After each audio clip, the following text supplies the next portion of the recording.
اعوذ باللہ من الشیطان الرجیم بسم اللہ الرحمن الرحیم۔ آج ایک ایسی قوم کا تذکرہ کرنا چاہتا ہوں جس پر اللہ رب العزت نے عذاب نازل فرمایا تھا،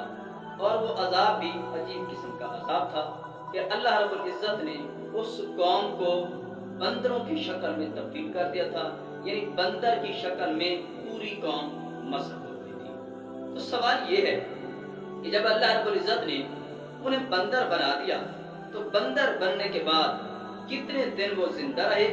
اور اپنے عزیز و اقارب سے جب ملتے تھے تو انہیں کیا کہتے تھے، اور بندر بننے کے بعد اور موت سے پہلے کیا وہ کچھ کھا بھی سکے یا نہیں۔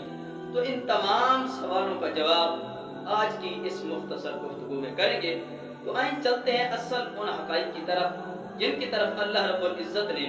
ارشاد فرمایا ہے کہ کونوا قردۃ خاسئین، کہ جب وہ بدبخت قوم سرکشی پہ اتر آئی تو ہم نے بھی انہیں کہہ دیا کہ بدبخت اور دھتکارے ہوئے بندر بن جاؤ۔ بندر بننے کی ابتدا حضرت داؤد علیہ السلام کے زمانے سے شروع ہوئی۔ تو اس کا پس منظر کچھ اس طرح ہے کہ حضرت داؤد علیہ السلام کی قوم سمندر کے کنارے ایلا نامی قوم میں رہتی تھی، اور کیونکہ یہ سمندر کے کنارے آباد تھے اس وجہ سے ان لوگوں کا پیشہ اور شعبہ مچھلیاں پکڑ کر اپنی زندگی بسر کرنا تھا۔ تو حضرت داؤد علیہ السلام کی قوم بہت زیادہ خوشحال تھی، اور وہ علاقہ بہت سرسبز ہرا بھرا، اور یہ لوگ اپنی زندگی میں بہت بہترین اور اچھی زندگی گزار رہے تھے اور اللہ کی عبادت بھی کرتے رہے تھے۔ تو ہوا اس طرح کہ اللہ رب العزت نے جب اس قوم کی نعمتوں کو زیادہ کیا تو اللہ نے ارادہ فرمایا کہ کیوں نہ اس قوم کی آزمائش کی جائے۔ تو آزمائش کچھ اس طرح تھی کہ اللہ رب العزت نے جناب داؤد علیہ السلام سے ارشاد فرمایا کہ اے داؤد اپنی قوم سے کہہ دیں کہ مچھلیوں کا شکار ہفتے والے دن نہ کریں۔ تو جب جناب داؤد علیہ السلام نے اپنی قوم سے ارشاد فرمایا کہ اللہ رب العزت نے ہفتے والے دن مچھلی کا شکار حرام قرار دیا ہے، تو ساری قوم پریشان ہو گئی، کیونکہ ساری قوم کا گزر بسر ان مچھلیوں کے شکار پر تھا، اور مشکل یہ تھی کہ پورے ہفتے میں سب سے زیادہ مچھلیاں بھی ہفتے والے دن آتی تھی۔ تو یہ لوگ سر جوڑ کر بیٹھ گئے کہ اس پریشانی کا کیا حل تلاش کیا جائے۔ تو کچھ دن تو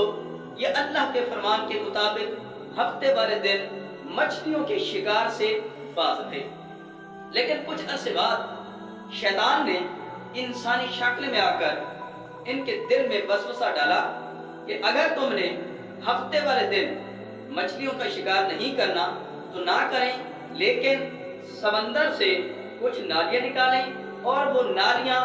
خشکی کی طرف بڑے حوض میں ڈال دیں، اور ہفتے والے دن وہ مچھلیاں ان نالیوں سے گزرتی ہوئی حوض میں جمع ہو جائیں گی، اور آپ نالیوں کو بند کر دینا، اور اس طرح اتوار والے دن جا کر مچھلیوں کو پکڑ کر بازار میں فروخت کر دینا۔ تو وہ لوگ بہت خوش ہوئے کہ مشورہ تو اچھا ہے، اس طرح ہم مچھلیوں کا شکار بھی کر لیں گے، اور ہفتے والے دن جو اللہ رب العزت نے حرمت بیان کی ہے اس حرمت سے بھی ہم باز رہیں گے۔ لیکن ان بدبختوں کو یہ علم نہیں تھا، یہ سمجھ نہیں آ رہی تھی کہ بے شک ہفتے والے دن ہم شکار نہیں کر رہے، لیکن نالیوں میں آئی ہوئی جو مچھلیاں ہیں وہ بھی شکار کے زمرے میں آتی ہیں۔ تو ان میں تین گروہ بن گئے۔ ایک گروہ ایسا تھا کہ جس نے برا بھلا کہا اور باز رہنے کی تاکید کی کہ اللہ رب العزت کے فرمان کی مخالفت نہیں کرنی۔ دوسرا گروہ ایسا تھا کہ جو کہتا تھا کہ ہم خاموش ہیں، البتہ ہم اللہ رب العزت کے فرمان کی مخالفت نہیں کریں گے۔ اور تیسرا گروہ بدبخت تھا، وہ کہتا تھا کہ ہم ایسا ہی کریں گے، سمندر سے نالیاں نکال کر خشکی میں حوض بنا دیں گے، اور اتوار والے دن جا کر ان حوض سے مچھلیاں نکال کر بازار میں فروخت کر دیں گے۔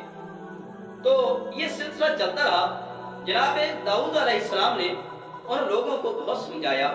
کہ اللہ رب العزت کی مخالفت اور سرکشی نہ کی جائے، لیکن وہ بدبخت ایسے تھے کہ انہیں مال دنیا سے اتنی محبت ہو چکی تھی کہ اللہ اور نبی کے فرمان کو انہوں نے پس پشت ڈال کر مچھلیوں کے شکار کو جاری و ساری رکھا۔ تو حضرت داؤد علیہ السلام نے ان بدبختوں سے کہا کہ اگر تم مچھلی کے شکار سے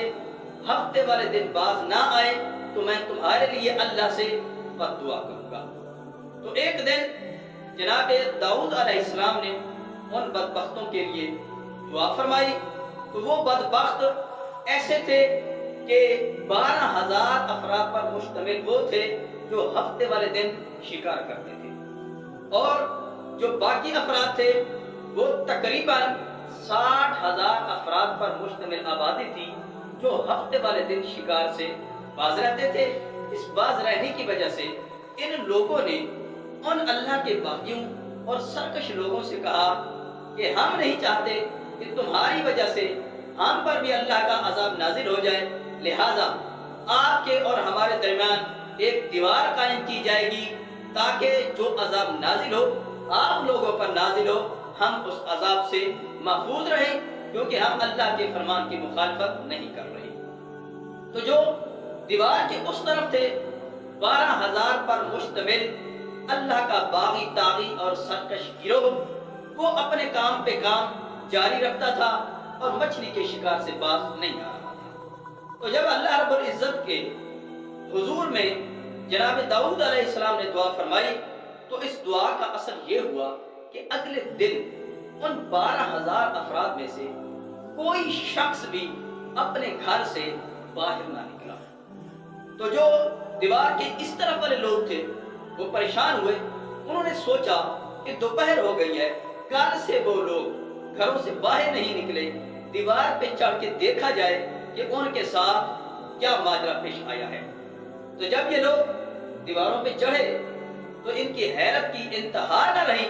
کہ انہوں نے دیکھا کہ جو 12,000 افراد پہ مشتمل وہ باغی اور سرکش لوگ تھے وہ اب انسان نہیں تھے بلکہ بندروں میں تبدیل ہو چکے تھے۔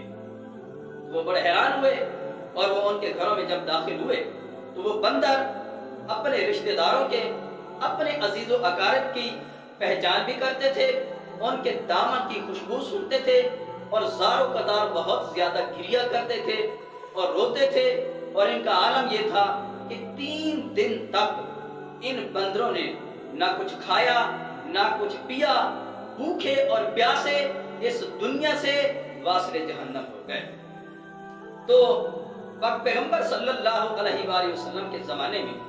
ایک شخص نے سوال کیا کہ یا رسول اللہ، یہ آج کل جو بندروں کی نسل چلی آ رہی ہے یہ قوم میں حضرت داؤد علیہ السلام والے بندر ہیں یا کوئی اور بندر ہیں؟ تو پاک پیغمبر صلی اللہ علیہ وآلہ وسلم نے ارشاد فرمایا کہ اللہ رب العزت جس قوم پر عذاب نازل کرتا ہے یہ اسی قوم پر ہی عذاب ہوتا ہے، کسی اور قوم پر عذاب نہیں ہوتا، اور جس قوم پر اللہ رب العزت عذاب نازل کرتا ہے اسے ہلاک کر دیتا ہے، اور اس کی ہلاکت کا یہ عالم ہوتا ہے کہ ان ہلاک ہونے والوں میں ان کی نسل آگے نہیں چلتی اور ان کی نسل وہاں تک منقطع ہو جاتی ہے۔ تو دعا ہے کہ اللہ رب العزت اپنی بندگی اور اپنی فرما برداری کی توفیق عطا فرمائے اور اپنی نافرمانی سے محفوظ فرمائے۔ وما علینا الا البلاغ